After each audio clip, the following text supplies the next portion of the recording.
दोस्तों नमस्कार, मैं हूं विजय कुमार। आज जो हमारा चर्चा का विषय है बड़ा ही गंभीर विषय है और आप इस विषय पर सोचिए।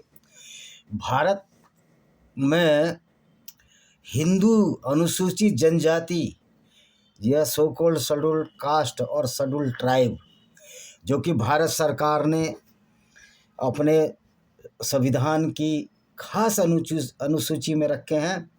अब अनुसूची का नाम बताऊंगा तो मुझे फिर पूरा संविधान खोलना पड़ेगा। उस पर मैंने एक किताब लिखी है, आप उस किताब को पढ़िए और संविधान को जानिए। पूरा संविधान इसमें है, आप इसको पढ़िए। पैनोरमा, इसमें आर के बीच में ए नहीं है, ये क्लरिकल मिस्टेक है, आप देख लेना। Panorama Indian democracy Rudra publication पर है और बहुत सारी किताबें मेरी हैं, आप पढ़ लीजिए उनको। तो भारत बुद्धिस्ट है, ये सबसे ज़्यादा बड़े भेड़िए हैं। हिंदुओं की अनुसूचित जाति के भाइयों का आरक्षण खाने में ये बुद्धिस्ट भेड़िए हैं, क्योंकि ये बुद्धिस्ट हैं और फिर भी आरक्षण का लाभ ले रहे हैं। जबकि वस्तुस्थिति ये है कि जो बुद्धिज्म में आप क्यों गए? आप इसलिए गए कि आप जातियों के सताए हुए थे। यद्यपि वेदों में कोई भी जाति कर्म के आधार पर है, जन्म के आधार पर नहीं है। तो आप जब सनातन वैदिक धर्म छोड़ी गए तो जो रिजर्वेशन एससी को मिलता है, अनुसूचित जातियों को मिलता है, हमारे जाटव हिंदू जाटवों की बात कर, जाटव भाइयों को या हिंदू महार भाइयों को मिलता है। आप तो बुद्धिस्ट बन गए अम्बेडकर जी के साथ। फिर आप खून क्यों चूस रहे हो इन अनुसूचित जातियों का, जो हिंदू जातियां हैं? और आपसे भेड़िया मैं इसलिए कह रहा हूं कि जब आपको आरक्षण लेने की जरूरत होती है तो आप हिंदू दिखा देते हैं उसमें। तुम्हारे कंचों में इतना पानी है, जो रिटायर हो गए उनको भी कहता हूँ और जो काम कर रहे हैं उनको भी कहता हूँ, तुम्हारे कंचों में इतना पानी है कि ये साबित कर दें कि हम बुद्धिस्ट हैं, हमें कोई रिजर्वेशन का लाभ नहीं चाहिए। यानी कि आप बुद्धिस्ट बन के भी अनुसूचित जाति में आपका कोई उद्धार ही नहीं हुआ, फिर आप बुद्धिज्म में क्यों गए थे? यानी कि आपसे बड़ा कोई धूर्त नहीं है। जो भी हिंदू बुद्धिस्ट बन गया, जिसमें खासतौर पर अनुसूचित जनजाति के लोग जिनको कि आरक्षण मिलता है, क्योंकि अगर जनरल कास्ट का अमीर आदमी या सामान्य कास्ट का अमीर आदमी बुद्धिस्ट बनता है तो वो तो वैसे भी आरक्षण नहीं था उसको, ना हिंदुओं में ना बुद्धिज्म में, क्योंकि क्रीमी लेयर है वहाँ। इसी तरह पिछड़ी जाति का हिंदू आदमी अगर बुद्धिस्ट बनता है तो उसको तो कोई आरक्षण का लाभ नहीं मिलेगा अगर वो क्रीमी लेयर का है, क्योंकि क्रीमी लेयर तो है नहीं। क्रीमी लेयर शेड्यूल कास्ट और मैं है, अभी शेड्यूल कास्ट पा रहा हूँ, फिर मैं ट्राइबल पर भी आऊँगा। तो भाई आप आरक्षण क्यों लेते हो? इतने बेशरम क्यों हो? इतने डबल स्टैंडर्ड क्यों हो? इतने धूर्त क्यों हो? क्योंकि बुद्धिज्म में तो पहला ही पार्ट है कि सत्य बोलो, जो बेस है कि उसको सत्य बोलो। तो आप तो सत्य ही नहीं बोल रहे, तो फिर काय के बुद्धिस्ट हो? तो आप बुद्धिज्म के नाम पर वो भेड़िए हो जो अनुसूचित जाति, हिंदू अनुसूचित जाति का आरक्षण खा रहे हो। अब मैं आता हूं, तो ये राक्षसी हैं आप, राक्षसी प्रवृत्ति है, सरकार राक्षसों पर रोक लगाए। अब मैं आ रहा हूं अनुसूचित जनजाति, जिसमें बहुत सारे लोग ईसाई बन गए हैं, आदिवासियों में, या जो भी ट्राइबल कम्युनिटी है as per the notification of the Indian government. जब आप ईसाई बन गए हो, आप तो हिंदू धर्म से त्रस्त होकर भी ईसाई बने थे। वैसे भी आदिवासियों के साथ तो कोई छुआछूत हिंदुओं ने किया ही नहीं है। तुम्हारा जो इलाका था तुम्हारी अपनी स्टेट थी। छत्तीसगढ़ में आपके अपने राज्य थे, शक्ति की स्टेट थी, जिसके राजा साहब अभी सुरेंद्र बहादुर सिंह शक्ति, अभी डेथ हो गई है उनकी। वो लोग तो कभी अपने को ऐसा छूत नहीं मानते थे।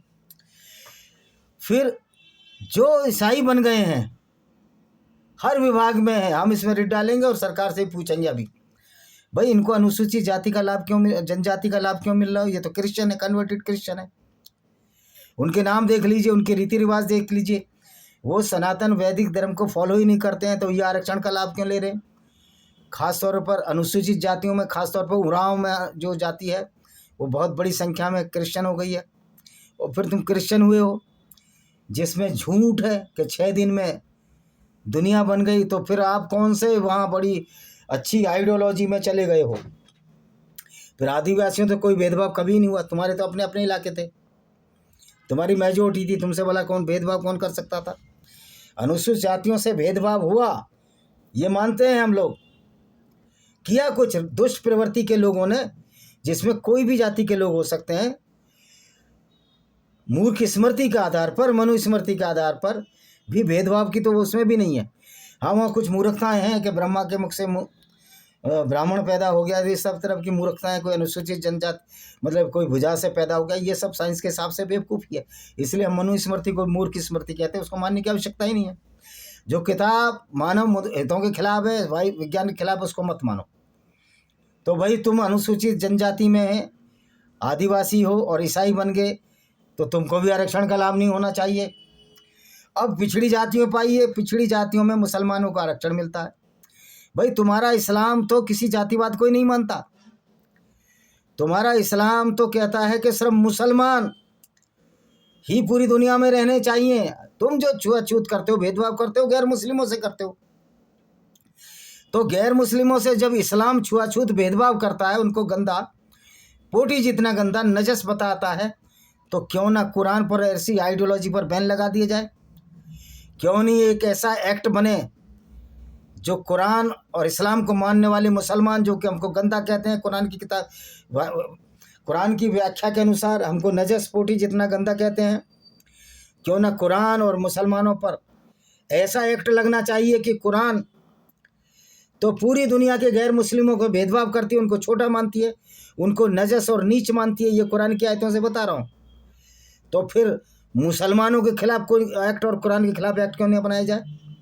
आपने SC ST एक्ट तो बना दिया, तो फिर काफिर एक्ट भी बनना चाहिए ना, जिसमें हर मुसलमान जो उस किताब को पढ़े, जो नमाज पढ़ता है, उस पर बैन लगाए, उसको जेलों में डाला जाए। क्योंकि कुरान से बड़ी तो कोई आतंकवादी गतिविधियों वाली किताब नहीं है, कोई घृणा फैलाने वाली किताब नहीं है। यहाँ SC ST एक्ट के नाम पर आप दूसरों को प्रताड़ित कर सकते हैं, लेकिन इस्लाम पूरी दुनिया को प्रताड़ित कर रहा है इन मूर्ख राजनीतिकों पर, चाहे वो भारत के हों, चाहे अभी की सरकार हो, पर इनका कोई जवाब नहीं है। क्योंकि विडंबना है कि आज हमारी राजनीति में मूर्ख लोग घुसे हैं, जिनका IQ लेवल बहुत नीचा है, निम्न स्तर, कोटि स्तर का है। तो ये तो हुई बात। फिर मुसलमानों का आरक्षण क्यों? ये सोचने समझने की बात है। जो नकली अनुसूचित जनजाति और ईसाई मुसलमान हिंदुओं के हितों को राक्षसों की भांति खा रहे हैं, इन भेड़ियों से सनातन वैदिक धर्म, अनुसूचित जाति, जनजाति और पिछड़े वर्ग की नौकरियों को बचाया जाए। किसी OBC में मुसलमान को आरक्षण नहीं देना चाहिए, आदिवासी ईसाई को आरक्षण नहीं देना चाहिए, अनुसूचित जाति के बुद्धिस्ट को आरक्षण नहीं देना चाहिए। ये वो राक्षस हैं जो बुद्ध भगवान का नाम भी बदनाम कर रहे हैं। क्योंकि बुद्ध का सिद्धांत क्या, पढ़ो ना, सत्यम वदम, सत्य बोलो। लेकिन ये मूर्ख झूठ बोलकर भगवान बुद्ध की शिक्षाओं में चलकर भगवान बुद्ध की आत्मा को भी ठेस पहुंचा रहे। अगर कोई आत्मा है या परमात्मा है, मैं तो नहीं मानता कोई आत्मा परमात्मा होती है। जब तक जिंदगी है, जब तक सब कुछ है।